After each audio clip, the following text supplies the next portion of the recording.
Student, जितना भी मैंने P3/अल्फ़ा या P2 अल्फ़ा ये बोला है, वहाँ अल्फ़ा बराबर कंडक्टर का एरिया है। ठीक है, क्योंकि कुछ जगह मैंने ए और अल्फ़ा लिखा, तो ए और अल्फ़ा दोनों क्या है, कंडक्टर का एरिया है। ठीक है, चलिए स्टार्ट करते हैं।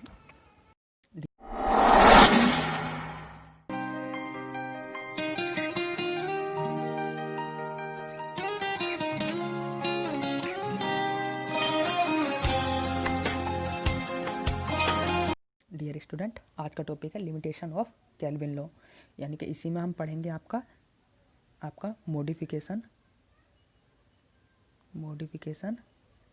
Of kelvin law. ठीक है, या फिर कह सकते हैं करेक्शन ऑफ केल्विन लॉ या केल्विन नियम के संशोधन। किसके द्वारा? आपके कैप्स के द्वारा, जी कैप्स एक साइंटिस्ट हैं उनके द्वारा। तो पहला क्या है, लिमिटेशन। तो लिमिटेशन की बात करें तो केल्विन लॉ आप पढ़े थे, तो केल्विन लॉ में क्या था कि जो एक थी उसकी प्राइमरी कॉस्ट और एक थी सेकेंडरी कॉस्ट। वो किस पर डिपेंड कर रही थी? कंडक्टर के साइज़ पर। ठीक है, अगर कंडक्टर का साइज़ चेंज होता है तो कॉस्ट भी चेंज हो रही थी। उसी में क्या आ रही थी कि आपके कुछ लिमिटेशन, कुछ सीमाएँ हैं, अगर वहाँ तक आप रखते हो तो सही है, वरना फिर आपकी उसका जो भी आप कॉस्ट निकाल रहे हो उसका कैलकुलेशन करनी थोड़ी कठिन पड़ जाएगी। ठीक है, तो इसमें पहला क्या है कि यदि कंडक्टर का इफ़ कंडक्टर एरिया डिक्रीज़ होगा, यदि कंडक्टर का एरिया डिक्रीज़ कर दिया जाए तो कोरोना लॉस, नंबर 1 क्या होगा आपका, कोरोना लॉसेस इंक्रीज़ हो जाएगा। क्योंकि कोरोना लॉसेस क्या होता है आपका, corona losses directly proportional to होता है एरिया, या फिर जो आपकी कंडक्टर है उसकी मोटाई के। यहाँ लिख सकते हो कंडक्टर की मोटाई। ठीक है, तो एक दिक्कत ये आएगी। दूसरा, अगर एरिया कम कर दोगे, एरिया डिक्रीज़ करने पर वोल्टेज ड्रॉप बढ़ने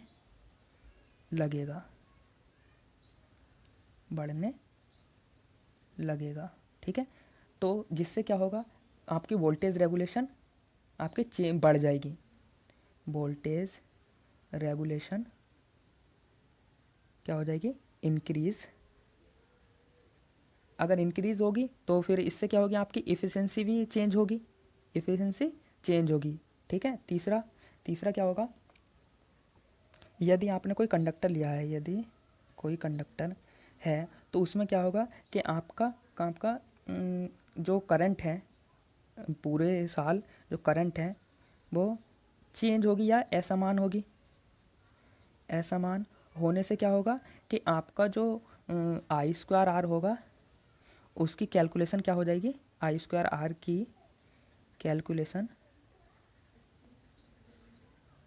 कठिन हो जाएगी या कॉम्प्लेक्स हो जाएगी। ठीक है, कठिन हो जाएगी। एक तो दिक्कत ये आएगी। अगर ये आपके I² या जितने भी लॉसेस हैं, चलिए उससे पहले एक और देखते हैं। अगर आपने किसी कंडक्टर का कोई मटेरियल है, ठीक है, हाँ मटेरियल है, तो मटेरियल में क्या होगा कि आपके दो लॉसेस आते हैं। एक तो आता है आपका हिस्टेरिसिस लॉस और दूसरा डाइलेक्ट्रिक या एडी करंट। तो इन लॉसेस की वजह से क्या हो जाएगा कि इसका जो कैलकुलेशन है या पर यूनिट आप जो वैल्यू निकालते हैं वो आपके चेंज हो जाएगी, उसके कैलकुलेशन करनी आपकी बहुत कठिन हो जाएगी। ठीक है, एक और है इसके बाद कि आपका जो कैलकुलेशन डिपेंड करेगी तो वो लोड फैक्टर पर या पावर फैक्टर पर डिपेंड करती है। अगर लोड पावर फैक्टर पर डिपेंड करती है तो क्या होगा कि आपको अगर इसका सही से ज्ञान नहीं है, अगर ये चेंज हो रहा है तो तो आपकी पावर भी क्या होगी, आपकी चेंज होगी, और जो पर यूनिट निकालोगे वो भी क्या होता रहेगा, आपका सही यूनिट नहीं मिल पाएंगे। तो जिसके कारण आपका क्या होगा कि आपके किसी भी बिल लगाओगे तो उसका क्या होगा कि आपको रीडिंग सही नहीं मिल पाएगी। तो ये बहुत सारी दिक्कत आने वाली हैं। तो इन्हीं सारी दिक्कत को दूर करने के लिए क्या आपका एक इसके नियम में, केल्विन के नियम में संशोधित करा गया। किसके द्वारा? कैप्स के द्वारा। वही आगे हम देखने वाले हैं। ठीक है। अब जब इतनी सीमाएं आने के बाद, ठीक है, इतनी लिमिटेशन आने के बाद क्या हुआ कि जी कैप्स ने एक संशोधन करा इसमें कुछ, कि जी कैप के द्वारा केल्विन नियम का संशोधन। तो इसमें क्या है, कुछ स्टेटमेंट है वो लिख रहा हूँ।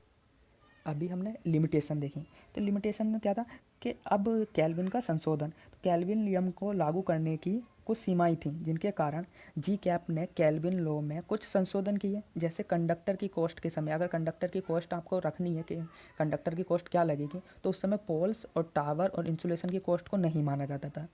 ठीक है। तो कंडक्टर का अगर एरिया इंक्रीज़ कर दिया जाए, सेकंड पॉइंट, अगर कंडक्टर का एरिया इंक्रीज़ कर दिया जाए तो टावर की कॉस्ट, इंसुलेशन की कॉस्ट बढ़ जाएगी। इसलिए प्रैक्टिकली जो रिजल्ट होगा उसे कैलकुलेट नहीं कर पाओगे। तो इसलिए जी कैप ने जो इसकी इनिशियली कॉस्ट थी या इन्वेस्टमेंट था उसे 2 भागों में विभाजित कर दिया। ठीक है। जी कैप ने क्या करा, बस थोड़ा सा चेंज करा। जो उसकी प्रारंभिक इन्वेस्टमेंट है उसे क्या करा, 2 भागों में आपको विभाजित कर दिया। ठीक है। पहला क्या करा, पहला जो कंडक्टर के एरिया पर क्या हो, आपका इंडिपेंडेंट हो। ठीक है। और दूसरा क्या हो, दूसरा जो कंडक्टर के एरिया पर या क्रॉस सेक्शन एरिया पर, एरिया के डायरेक्टली प्रोपोर्शनल हो। ठीक है। तो नंबर 1 क्या है, पहला भाग, पहला 2 भागों में विभाजित करा।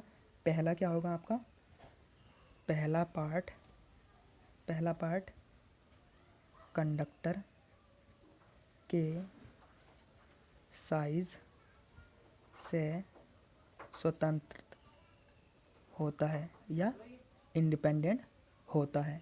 दूसरा क्या होगा कि इस पर डिपेंडेंट होगा। दूसरा पार्ट कंडक्टर के साइज या एरिया के डायरेक्टली प्रोपोर्शनल होता है। ठीक है। इतनी बात 2 भागों में डिवाइड कर दिया कि आपका एक तो पहला क्या होगा, स्वतंत्र होगा, और दूसरा उसके डायरेक्टली प्रोपोर्शनल होगा। तो जो टोटल कॉस्ट होगी, द इनिशियल कॉस्ट या इन्वेस्टमेंट क्या होगी आपकी, पी ए प्लस पी, यही तो था पहले कि P1 प्लस P2A और इंटू R। ठीक है। यहाँ क्या हो गया, आपकी R और ऐड होगी। इनिशियल कॉस्ट क्या होगी कि आपकी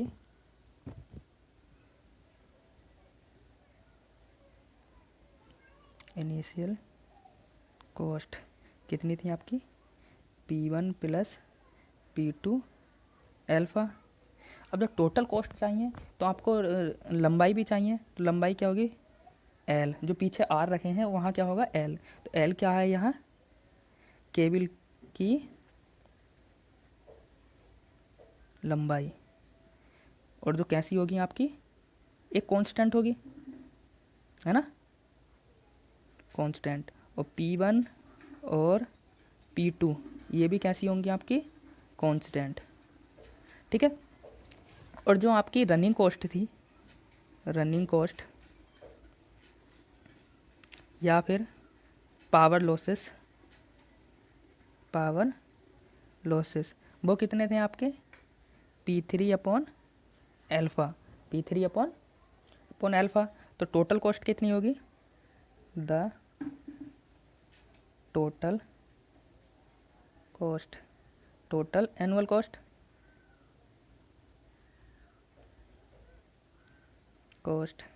कितनी होगी, C बराबर आपकी होगी P1 plus P2 alpha into L plus P3 upon alpha. तो C बराबर कितना हो जाएगा आपका, P1 L plus P2 alpha L plus P3 upon alpha. अब आपको कैसे चाहिए, मिनिमम, क्या नहीं साइंटिस्ट जी कैप हैं, उन्होंने क्या करा कि ये मिनिमम रहनी चाहिए आपकी कॉस्ट और कंडक्टर का साइज कैसा रहना चाहिए, मिनिमम। तो मिनिमम के लिए आप क्या करोगे, इसका डिफरेंशिएशन कर दो, अपकलन कर दो। तो अबव इक्वेशन का डिफरेंशिएशन करने पर, ठीक है, जब डिफरेंशिएशन करोगे तो कितना आएगा, यहाँ लिखो कितना आएगा, D C upon D alpha, alpha के रेस्पेक्ट में, तो कितना मिलेगा, यह होगा आपका डी एल्फ़ा और कितना आएगा P one L plus P two alpha L plus P three upon alpha. तो कितना आएगा, ये तो जीरो हो जाएगा, कांस्टेंट है, तो zero plus P two L plus P three upon alpha. अगर जब मिनिमम है फॉर मिनिमम कॉस्ट के लिए, मिनिमम कॉस्ट के लिए, तो D C upon D alpha जो पीछे लेक्चर में है, वो लेक्चर में करा चुका हूँ मैं, तो कितना हो जाएगा जीरो। तो इसके बराबर जीरो रखो, तो जीरो बराबर कितना हो जाएगा पी टू, यहाँ कितना आएगा आपका माइनस होगा, जब डिफरेंस अपकलन करोगे तो इसका क्या हो जाएगा माइनस, और यहाँ क्या आ जाएगा आपका square P two alpha minus P three upon alpha square. तो कितना आ जाएगा पी टू एल बराबर P three upon alpha square. तो मिनिमम कॉस्ट के लिए जो मिनिमम कॉस्ट होगी उसके लिए क्या रखोगे, इसे P two L into alpha plus P three upon alpha. अब ये पीछे लेक्चर में भी निकाल चुका हूँ मैं, तो इससे आपका क्या निर्णय निकल रहा है कि अकॉर्डिंग टू जी कैप्स या केल्विन नियम के संशोधन के अनुसार क्या होगा कि कंडक्टर की मिनिमम एरिया और आपका इकोनॉमिकल कॉस्ट कब रहेगी, जब आपका पी टू की कॉस्ट पी टू एल्फ़ा बराबर किसके होना चाहिए, पी थ्री अपॉन एल्फ़ा के। यानी कि जो आपकी रनिंग कॉस्ट है वो किसके बराबर हो जाए, पी टू एल्फ़ा के। पी टू फिक्स्ड कॉस्ट थी आपकी पी टू एल्फ़ा, उसके बराबर हो जाए तो तब आपका कंडक्टर का एरिया तो रहेगा वो कैसा रहेगा आपका मिनिमम, और जो कॉस्ट रहेगी आपकी इकोनॉमिकल।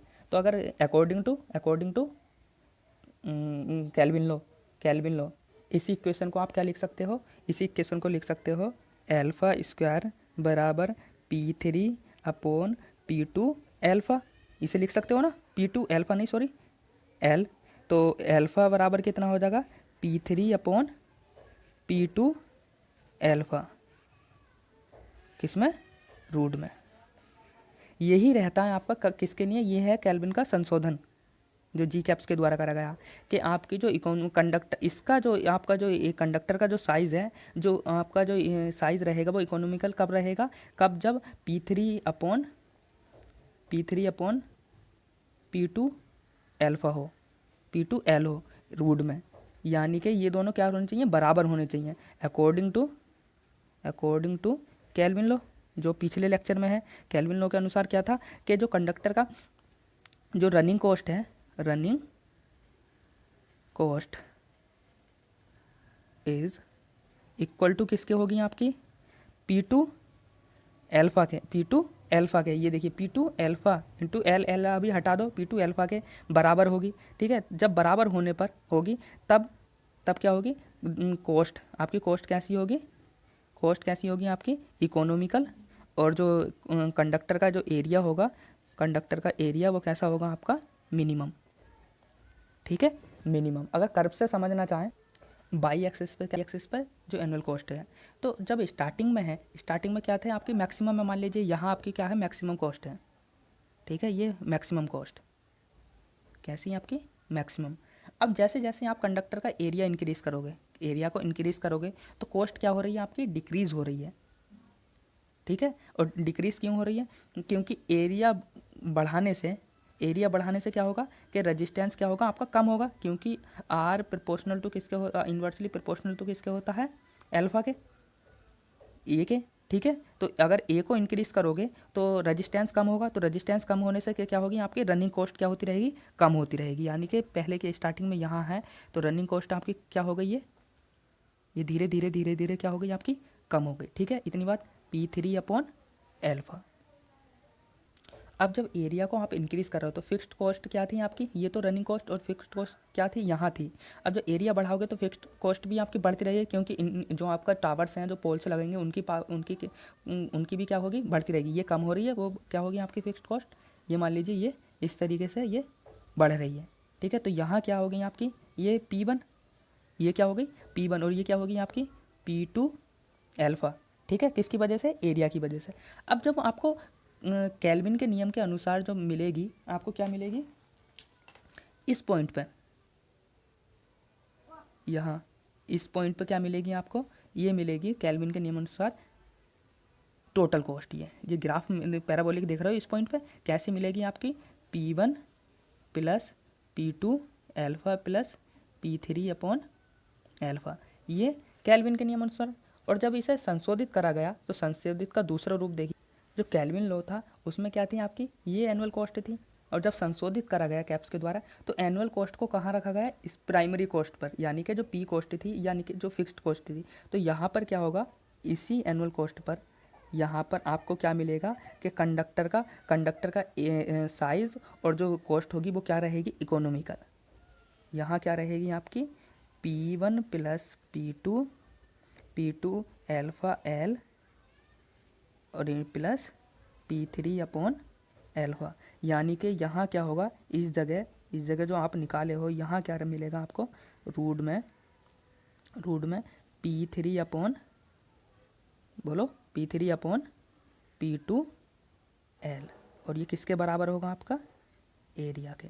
तो इस जगह इस संशोधन वाले से जो कंडक्टर का एरिया रहेगा, कंडक्टर का एरिया वो कैसा रहेगा आपका, मिनिमम, और जो कॉस्ट रहेगी वो कैसी रहेगी आपकी, इकोनॉमिकल, ठीक है। यही है आपका इसका संशोधन नियम, ये आपका केल्विन और ये इसका संशोधन नियम, इतना समझ में आ गया होगा, ठीक है।